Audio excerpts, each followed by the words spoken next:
Hello, ladies and gents. Welcome back to another Real Talk. I am GGJ, and oh my god, what have we been seeing like all week? This week has been fantastic. Obviously, we had the ESL Cups coming out, and of course, DreamHack. You had the YouTube guys tournaments.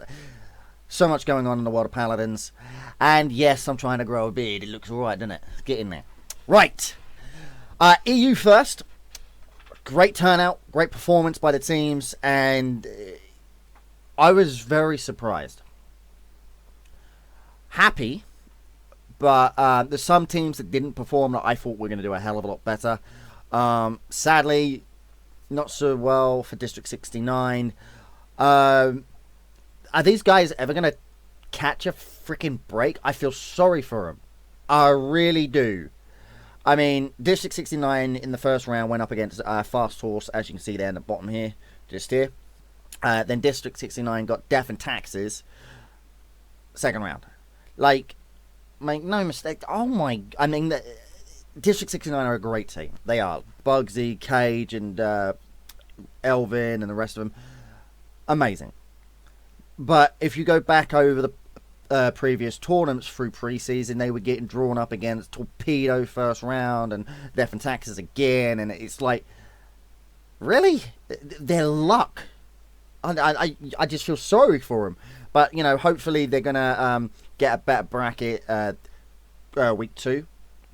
But that's not all. There was lots of shocks and horrors in EU. Disco Prism, a team that had participated before, had shown some results, got some wins in preseason, came up first against the upcoming team, which I am very happy about, Exodium Esports. They did amazing. Donovan's team, he managed to find a fifth, and it got into the game, and obviously they took a 2-0 win over Disco Prism in the first round. Fate Esports versus Oddprot. Oddprot was another one of these fucking fake teams. Yes, I swore. Sue me. Stop doing that shit, yeah? Just stop it. It's getting old, it's not funny, it's pathetic. And whoever you are sad, okay? You're not helping the scene. It's bad. Just don't do it. Alright? Fate Esports move on to fight off Griffin in the quarterfinals. Team Griffin beat out Deadly Light, another new team. They took that 2-0. Question Mark versus Suicide Squad. That didn't happen. Suicide Squad couldn't field a team, I do believe. I may have been wrong there, I'm not sure. Or was it somebody couldn't field a team? I don't know. So anyway, Question Mark got put through. Space Ducks versus Mayo United. Right? Space Ducks took that 2-0. What a name, right? Space Ducks. That's just sick. I like it. Death and Taxes straight out of Clacton. That was actually live streamed. It was a good game to watch. Very one-sided. And I mean no offense to straight out of Clacton, but it was beyond one-sided. I'm not even sure if they took a point off of Death and Taxes. District 69 versus Fast Horse. Beat them out 2-0, as I previously said. Now, Exodium took on Torpedo. Now, I think Donovan and the boys from Exodium basically took this as, right, you know what, we're very happy. We got through to the second round in DreamHack qualifiers. That's a big deal for a new team. You know, that is a big deal. And they took the Torpedo game as, okay, we're not going to beat Torpedo, and everybody knew it. Torpedo, we're going to, I think Spunker could probably, in fact, any one of Torpedo could probably 1 versus 5 them, and I don't mean that as exaggeration, but that is the difference in level cap, skill cap, sorry. And I mean, no disrespect to Donovan and the boys, but it just isn't going to happen, not at this stage. Torpedo are probably one of the, Torpedo and Fate are the oldest two teams in the entire history of Paladins competitive scene, and you've got the likes of Exodium now coming into the scene. You know, they had to take it as a stride and say, okay, what can we take from this game? Let's maybe look at it. Now you've got VODs. All these VODs are on the Paladins World, Paladins game or Paladins World stream. And like, you can go back and watch these. Please do. The numbers help. And by all means, please, you can check that. And my advice to say Donovan and all them boys is go look at how Torpedo position. Now, Torpedo in a DreamHack, they're not going to play half-assed against a new team. They're going to go full out anyway, and they did. So you're going to be able to learn from this. Look at how they position. Look at Lazy's and Drox's play. Look at especially the Princess, the way he moves and adapts with his team. All right, so these sort of like little things you're going to pick up on, and I strongly suggest you do it. Because it's what's going to make you a great team. And I've got high hopes for Exodium Esports going into the future. Fate Esports versus Team Griffin, outstanding game. That was lovely to watch. It went 2-1 in favour of Fate. Fate took the first game. Griffin came back very fast indeed. Griffin pretty much dominated the second game. It was lovely to see. And then Fate come back and then dominated. Well, no, that's not true. Not dominated in the third game. It went, so far about 3 points either way. And then, of course, Fate got the 4th point and then managed to push it and took the win. They went off against Torpedo into the semi-finals. Question Mark versus Space Ducks. Question Mark had been looking rather strong. 2-0 Space Ducks. I don't think we actually got to see that match because on Europe I was casting on the Fate channel, and of course Paladins World were streaming theirs, the main channel, and what a great job. The production was amazing. Vox and Tat did amazing. I thoroughly enjoyed it. So, my hat goes off to Tat and that, he did so well, and like from what I can tell, he's not new to casting, but he adapted faster than I thought he was going to. And what I mean by that is when you come in to cast with a new person or so forth, you trip up over each other, and you saw it happen quite often. And Vox and they just they don't even have to say anything. They knew it was going to happen, and they adapted to each other really quickly, and it was fantastic to watch. And you know what, Vox has really shined as a caster, going in, especially for the EU scene as well, and it was lovely to watch. I really enjoyed. I really enjoyed it. It was something, it was really complicated at first, and you could see where they were tripping up and cutting each other off and stuff like that. But then they got more comfortable with each other, and as it went forward, you saw how Vox actually just came out of that little box that he's been in. Like, great voice, started to shoutcast. Tat on form with his shoutcasting. It was beautiful, and I loved watching Tat do it. I just want to see him do it more often, and hopefully, he's actually a Paladins World caster, so therefore he will be casting the rest of the weeks, and of course the finals will be always on Paladins game, but then the 5th week will go to, I think, the high-res crew, and they'll be doing the finals and stuff. I don't know about that much, but nonetheless, it was great to see. Thoroughly enjoyed it. So yeah, we went on through to the semis. Torpedo beat out Fate Esports. Not one-sided.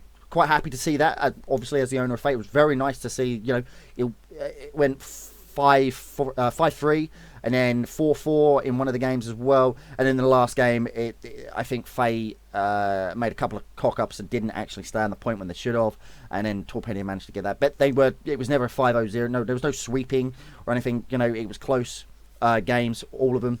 Really good to see. And of course, Torpedo go through to the finals. Fate down into the 3rd, 4th matchup. Right. This next game, yes, it is a 2-0 to Death and Taxes, but I casted this game, and I'm telling you, it is the closest game in skill and maneuverability by the teams and positioning and stuff like that, and how they came to chokes and stuff like that. It was the closest set of games throughout the tournament. In fact, all of Paladins is probably one of the best of 3 set I've ever seen in Paladins, and I've casted a lot of games. I'm telling you, this is the very best game. I've got the VODs on the Fate media channel, or is it on my channel? One of them. I don't know. I will try and get them into this description, and we'll try and get them uploaded as well, because obviously we want you to see this. This is one of the best games I've ever watched. It went 5-5. Like 4-4 every single game. Right? And it came down to the last point every single game. And Death and Taxes, I mean, these guys are on form. Simsolo has really shined for me. He's one of those players that have come, like, you can see how hungry they are, and it's phenomenal to watch, and they're just like, wow. It really was fantastic to watch. Simsolo just on form. In fact, there was 3 pit players throughout this tournament that I'm going to say were phenomenal. Lazy, Simsolo, and one of the NA players. Oh, who was it? I can't remember. Not off the top of my head, I can't remember. But they played for, and there's 4. Kagana's one and Warpath's one. Damn it, why can't I remember? That's really frustrating me now. Names. Not Mikkel. No. Well, anyway, it was Warpath's, Kagana's one, and Lazy and Simsolo. These guys really shined. I mean, really shined. Pip is viable. Pip is a must. Pip is bay. You will obey. You will watch, and you will see, and you will learn the power that is Pip. Give Pip into the correct player's hands. It is an unstoppable force, and Lazy came out to play this week. I mean, breaking the 100k barrier pretty much every single game. Simsolo was like 80, 90ks. Kagana's one was 112,000 damage. Warpath, I think, had the highest, was 120 something. Amazing. And it just goes to show, especially with this time to kill and the way you're capturing is now with the payload and stuff, it just goes to show how much they were involved in capturing all these points and stuff. It was fantastic. Anyway, Death and Taxes are a team that I'm going to have to say have to go through. It would be a very bad if they can continue their form, and the way they're performing is outstanding. They took both the ESL EU cups, they've won both of them, and then went into the finals to fight off against Torpedo. And as we come across, there was a big upset. TQM, like after watching the Death and Taxes and TQM game, I'm like, oh wow, Fate got it in for them. They really had. But then we go and watch Fate versus TQM. Drawing 2-1 to Fate. Like, Fate took what they learnt against Torpedo and, like, really going hard against Torpedo and, like, taking points off him. And then, again, this came down to such an incredible game. Fate Esports just ran rampant in the first game. Absolutely fell apart. There's no word of a lie. They fell apart in the second game. Managed to pick it up. And the last game, the third game, was fantastic. TQM were coming at them strong. They looked amazing. They were being on points, forcing Fate off points. Fate were then forcing them off points. And this was, just for the record, this wasn't all, oh, let's get our ultimates up and let's push a point. No, no, no. This was actually on-point fights, which, by the way, a lot of you pro players need to literally listen. Do not always use your ultimates. Everybody's like, oh yeah, but you can do this. No, it's not. Don't waste 5 ultimates on a fucking point. Why? Because once that's them ultimates go, you've only got 3 to 4 seconds, remember? And after that, your ultimates is gone. So you have to time it properly. Early fights, try to bait out the enemy ults, and go from there. And this is one of the things we saw throughout the tournament, throughout week 1. Fantastic it was, but people using the wrong ults at the wrong time. And a lot of you could sit there I've rewatched literally the EU one 4 times, and it was a 6-hour cast. I've literally watched it over 4 times, and I've just finished watching it prior to making this video. It was fantastic. I cannot believe what I saw. And like, I'm the owner of Fate, and I'm sitting there biting my nails. I'm like, oh my god, don't do this to me. And I'm casting the game, and my heart's pounding. And Fate just came out, and it looked phenomenal. But I'm not taking away from TQM. That was, like, the Team Question Mark, Death and Taxes, by far MVP match of the... In fact, I don't think we're going to see anything closer than that. The NA was great. I'll get onto NA shortly. But there were some great games in NA. But nothing, not even the finals, compared to Question Mark and Death and Taxes game. And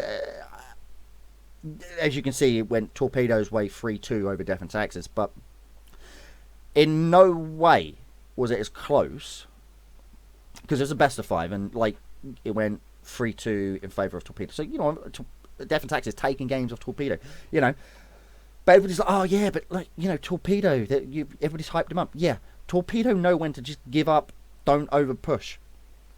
Everybody's like, oh, but you know, they're losing points, all this. Look at us and Ghana and all this. They just wait. Yes, because they keep pushing. Torpedo will back off. They have such a different play style from Torpedo, Kagana, and likes of Eager and stuff like that, and Warpath, there is such a different style. Like, everybody's like, oh yeah, but they've been beating them in Scrim. Scrims mean, right now, Scrims mean nothing.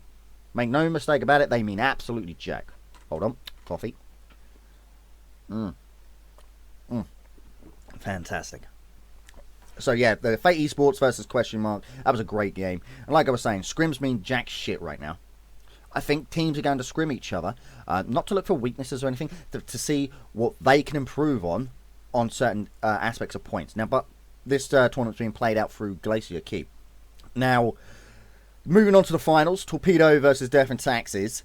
This was one of the weirdest games ever. Torpedo, I don't think Torpedo were looking to get pressured that much by Death and Taxes, and Death and Taxes came out to play. I'd been saying it, nobody listened. I said to Death and Taxes for the last 3 bloody weeks had looked so pissing strong. It was unfrim. Everybody was like, nah, they're not going to beat Torpedo. Really? Look at that score.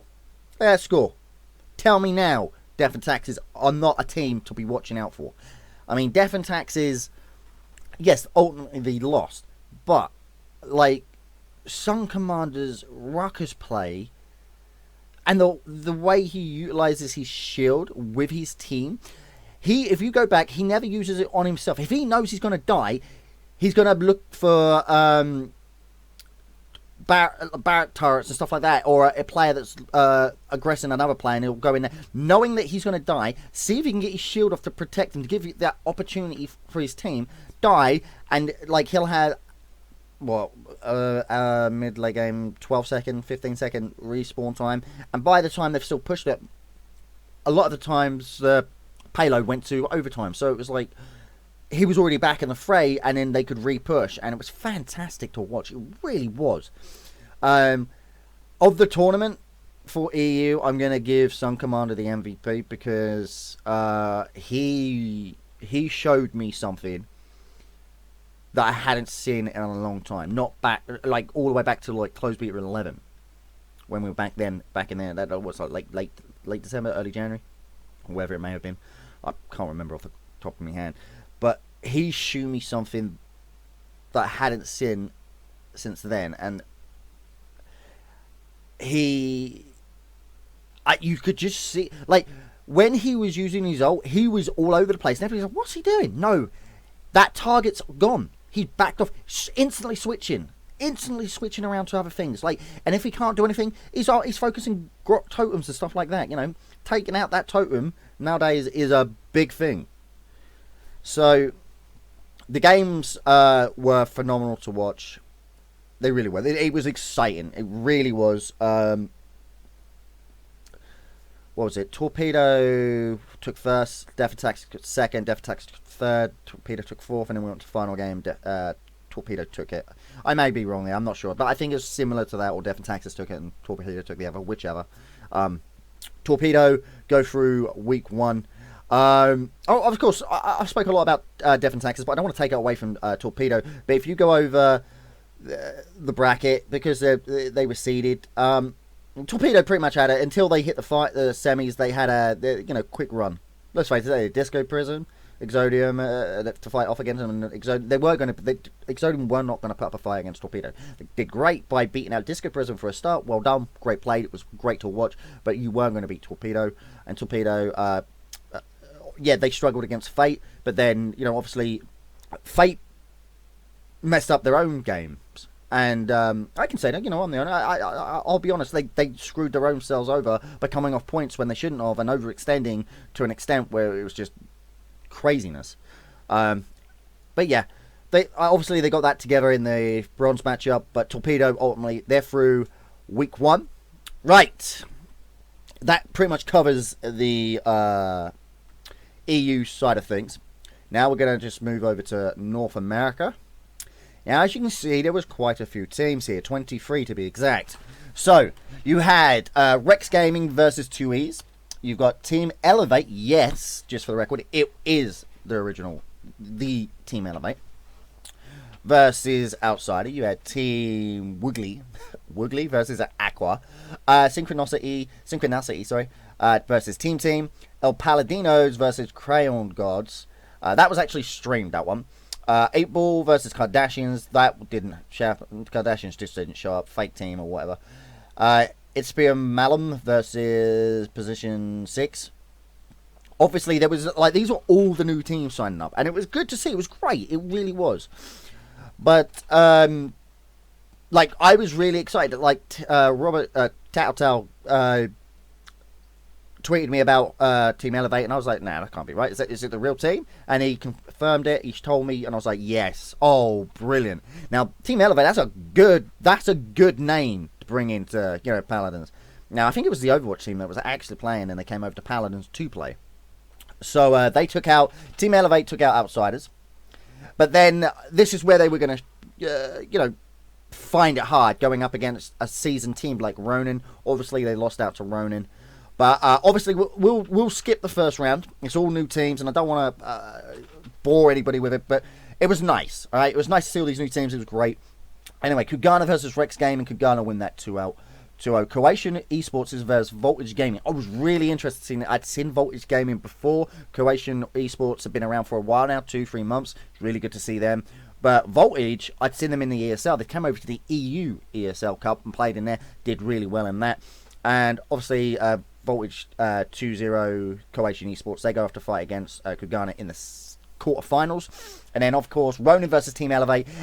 I'm not sure if that one was streamed, but it's something I really wanted to see. Hopefully there's a VOD of it. But Ronin, clean sweep, Team Elevate. And Elevate are a top team in Overwatch. So, competitiveness, maybe, if you're looking at this, Paladins looking stronger. So, just saying. Anyway, Ascension versus Team Wiggly. Ascension take that 2-0. Team Eager versus Synchronicity. Team Eager are definitely going to win. Now, I couldn't see Synchronicity even touching Eager. To be fair, they just look too bloody strong. Eager, easy quarterfinal win for them. No offense to Synchronicity, but, Eager are hungry. They want in this. Identity Crisis versus Al Paladinos. Al Paladinos actually came through over Crayon Gods. We watched that on stream. Al Paladino, it was a bit of a mess. I'm not going to lie. You see the difference in skill cap from the top teams and then the lower teams and all these new teams. And, there is, 3-stage stepping. And it really is. It's you've got the new teams, you've got the okay teams that have been here for a while, and then you've got the top tier teams that if I need a step ladder, I'm going to have to climb it and then put another step ladder on top of that and maybe another one on top of that. There's just too much of a skill gap. And, it's good to see these teams coming out. But to use Spunky's word from Torpedo, some of them are gold diggers saying, oh, it's 100k. Oh, please, we can wipe the floor with these guys. They look crap. How'd that work out for you? Nah.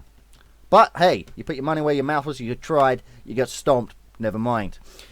Eager came out strong. They took out Synchronicity 2-0. Identity Crisis beat out El Paladinos. Warpath versus 8-Ball. That didn't happen. 8-Ball was another no-show. Warpath went straight to the quarterfinals without having to fight.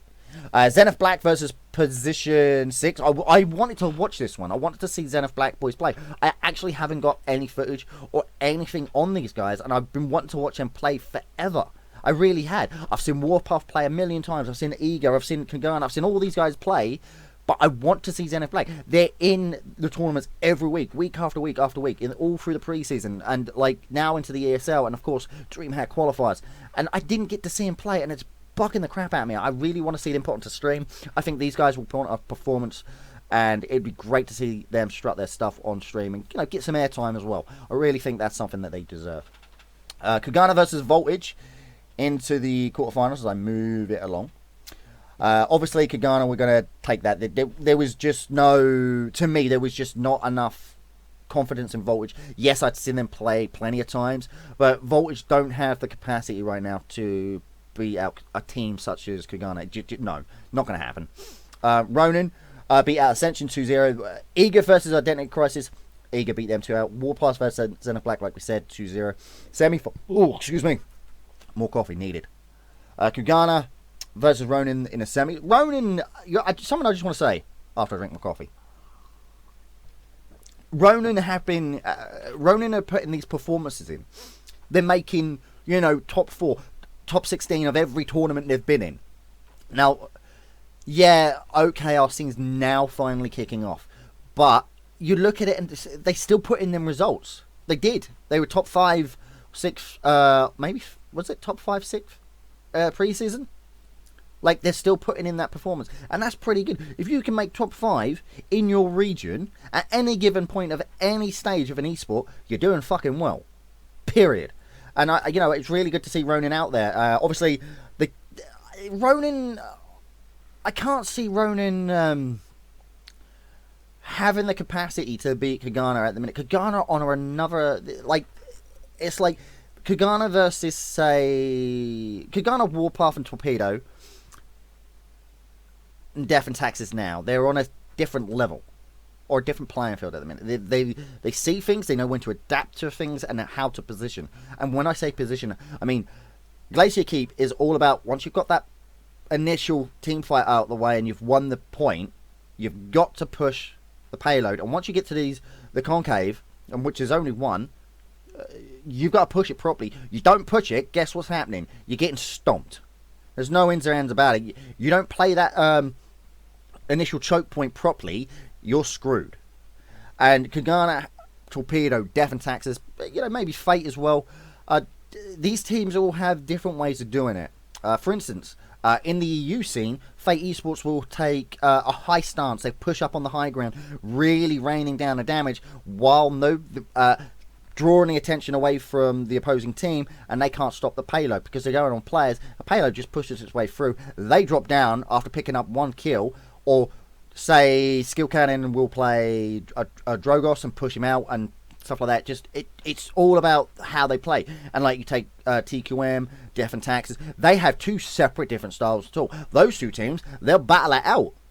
It'll be the Barakovs, like you'll see shield after shield in the point with the bloody payload in the middle, and they fight around the payload. Whereas Torpedo, they'll hold back on a choke, take high ground, take positioning high ground on the center pass, and try to push separate angles. Like Spunky on the Eevee play will come around, harass the barrack, try to get a kill on the barrack. If their barrack falls, then they can push. And it's really, like I said, these teams have different ways of doing it. But like I said, if you don't aggress the choke properly, you're screwed. That's it. That's going through. You may as well just fall back to your gate, try to defend there. Team Eager versus Warpath. Now, this is something I don't think got streamed. I'm hoping it does, because I really want to watch the VODs. I didn't actually, because I was busy fighting about doing some Fate Media stuff and all that stuff. I had paperwork to do. And I couldn't really watch the majority of the NA tournament, which really upset me, because I really want to. But Eager lost out to Warpath 2-1. Now, you see Eager losing to Warpath and you think, okay, that's alright, fine. But, it's like they've got to be sitting there thinking, we were top.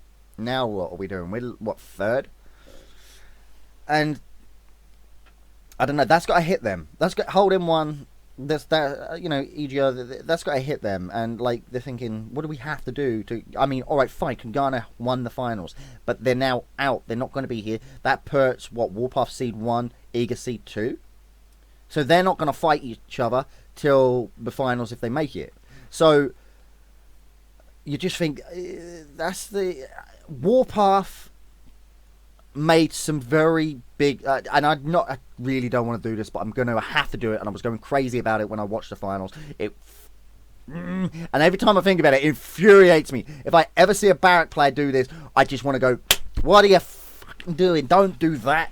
Stolzy. Oh, my lordy.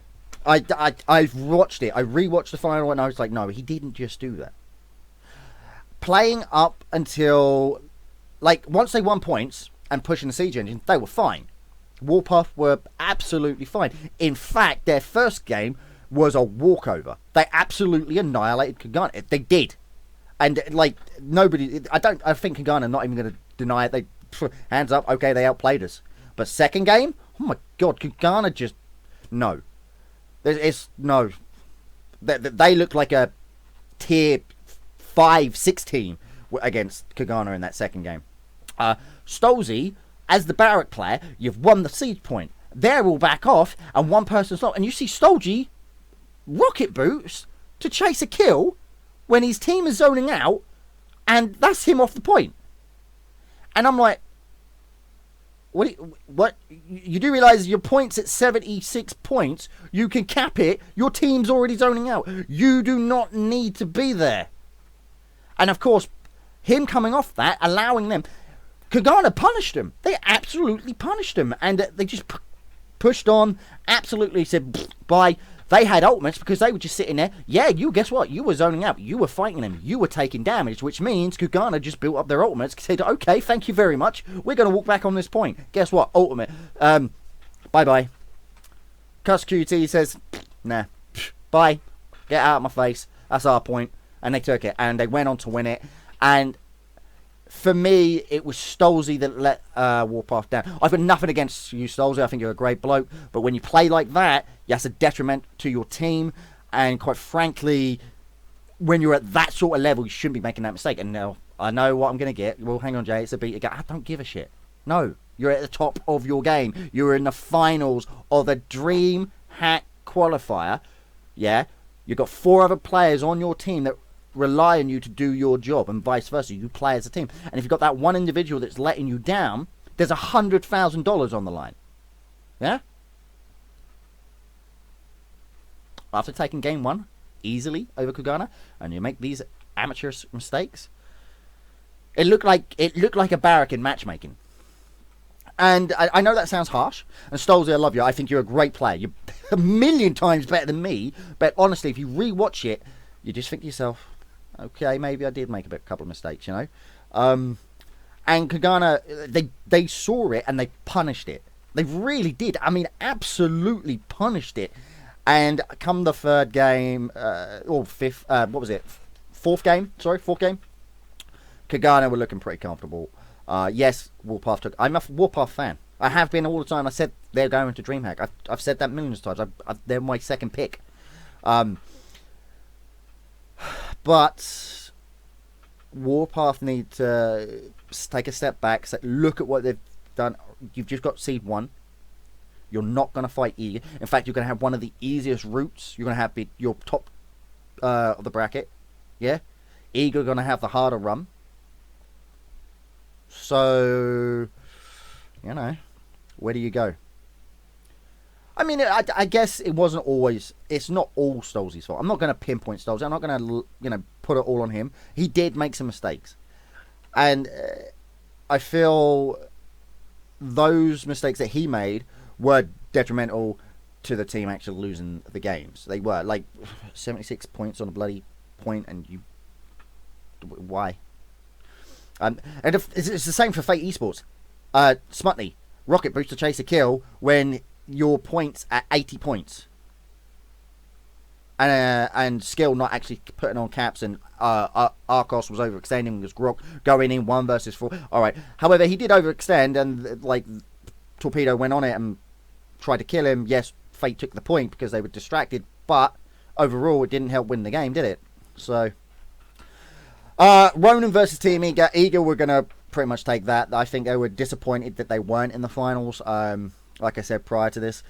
I feel NA, I think a lot of the teams, like, there's wanting and being hungry, but then there's being so hungry for something that you forget what you're meant to be doing. And I think some of the players in the teams were doing that. And you saw some rookie mistakes coming out from the tier 1 teams. And I mean, the casters saw it. They were pinpointing it then. But you just think to yourself, okay. I mean, that level, and you've got all these people now. You had 400, 500, 600 people watching you live on Twitch, and you're thinking, okay. It's pressure. But, there's got to be give or take. Give and take. What I was going to do is a tier list of teams after week 1, and then week 2 do a tier list. I'll think about it. I want to see if it's a good idea. I might put a straw poll in the description. Let me know if you want to see a tier list of teams. I think NA have a real. Now Kagana's out the way. They are. I can't see. I want to try and fast forward to week 4, the last qualifying week, right? We see Warpath, Kagana, and Eager. They're all going through. If one of those teams, i.e. Warpath or Eager, do not go through, to the Fatal 4-Way, I'm going to be a little confused. As that, like, they will have to underperform miserably to not make it. All right. Moving on to week 4. Obviously, there's not going to be as many teams in. Each week, teams are going to either break up and say, right, well, we fucked up week 1. No, there's not bother. Blah, blah, we don't have a shot. Whatever. You know, I can see it Ronin, Zenith Black, hopefully Voltage. And I say that not with a pinch of salt, but I've got faith. I've seen Voltage play. And, you know, they have... I really think Voltage could go up against Ronin in the finals, or it will be a Ronin Zenith Black final. Now, Zenith Black have had a horrible... It's like District 69. They just can't seem to get a break. They're on paper, they're a fantastic team, District 69. They go, you've got some of the big streamers, you've got Bugsy, Real Elven, and you know, and you've got Cage on. And Cage is a great pit player. Mind, he's a I played with him, against him, beat him, got my ass kicked by him. He's a great player. But they need some luck. I mean, right now, week 2, if District 69 get a good run in the brackets, and they don't say me Death and Taxes. Not Death and Taxes, sorry. Yeah, Death and Taxes, sorry. Because they didn't win. See, because I was almost going to say they beat Torpedo, but they didn't. If they don't meet Death and Taxes, then they'll get, you know, it'll probably be between Fate Esports, Griffin, and D69 for the final. That's the 3rd week, sorry, not this week. Death and Taxes will go through. I'm going to presume Death and Taxes on their current form. If they don't go through, I'm just going to be like, what? Do you know what the scary thing is? Like, there's so many like the TQM Fate Esports. That was a massive upset. I mean, and I spoke to Fresh, and he's just like, well, if we didn't get seed 1, we weren't really fussed. And it's sad to see that, because Fresh and that team had a great performance. They beat out Torpedo, won the preseason tournaments as well. But given over to the ANA, I want to, like I said, moving forward to week 4, I want to see Ronin versus Zenith Black, and I'd love to see Voltage. I really want to see Voltage do well. Right now, it'll give those teams the confidence to continue, and I thoroughly want to see Voltage Gaming push on. I was tweeting out in the final, Kugana versus Warpath, and it was bloody. I loved the final. But then I saw Warpath, Stolzy making some mistakes and whatnot, like I said prior to this. It was hard to watch, because I'm a Warpath. I am a Warpath fan. And, you know, I got Mikko and whatnot messaging me on Discord saying, did you watch our games? Did you watch our games? And I was like, yeah, fantastic. It was. But, like, they were saying, oh, we're going to whitewash them and push forward. They did. I can show the message. They really did say they were going to whitewash them. They didn't get it all there. I don't think they were going into the... I think Ghana went into the finals, but they weren't expecting Warpath to take a game off them. I think Ghana thought they were just going to whitewash it and 3-0 it. Not happening. Warpath are like Death and Taxes. Like they're hungry for it, but certain plays from certain players, you know, are questionable and making mistakes. But it happens. You're on the big stage now. This is like the equivalent of the SPL for Smite. And I only use that reference because obviously another high-rated game. But, you know, it's a great sort of beginning of a platform where we can build off. As a whole, this has been one of the biggest weekends ever in the history of Paladins. It's great. Obviously, we had pre-season, but like the spectator was out. It was fantastic. The boys did a great job. Reynold, was it Reynold? Let's do my head in. I can't remember the man's name. I'm gonna call him Ray because that's what Rain. Yeah. So the man was built for casting. Him and Vox, mwah! Oh my fucking god! I mean, I've been casting a lot of years, and I'm telling you, when I see a caster that knows how to fill downtime, make small talk, analyze, and shoutcast all at once, like when all in one game, him and Vox just clicked. The two voices, and you see Tata go, I'm gonna get replaced. Nah, Tat, we can't replace you. I won't. No. I'll make a petition. You cannot get rid of Tat. But yeah, overall, the production coming out from Ken and Dave, well done, boys. Fucking amazing job. Well played. Overall, I'm very happy to see Paladins going in a positive thing. Era's putting out some spoilers. We're going to get spectator revamps and stuff like that. So, you know, maybe get UI on there and seeing all the stats and stuff. That's fantastic. I cannot wait for that, actually. I'm really excited about that. But what else happened? There was like the biggest upset was the TQ and Fate game. Nobody thought Fate were going to beat them. But Fate Esports 2-1 over TQ, that was a great game. There wasn't really many upsets in NA, and to be quite honest with you, I wasn't expecting any upsets. I knew the 4 that were going to the finals. I knew it was going to be Kakana, Warpath, Eager, Ronin, whoever was going to make it to the finals did. We knew Kagana, we knew Torpedo were going through, we knew Kagana were going to go through. However, Torpedo didn't have it all their own way, nor did Kagana. So, who knows, it's going to be an exciting week 2. I cannot freaking wait. Stay tuned. If you don't know where to go, you need to be going over to paladinsgame.com if you want to sign up for beta. And of course, Paladins World. Check that out. Why? Got all the updated stats, all this fancy crap that I've got on the screen. You can check out for yourselves on the site. Check it out, description below for the links. And of course, leave a comment, guys.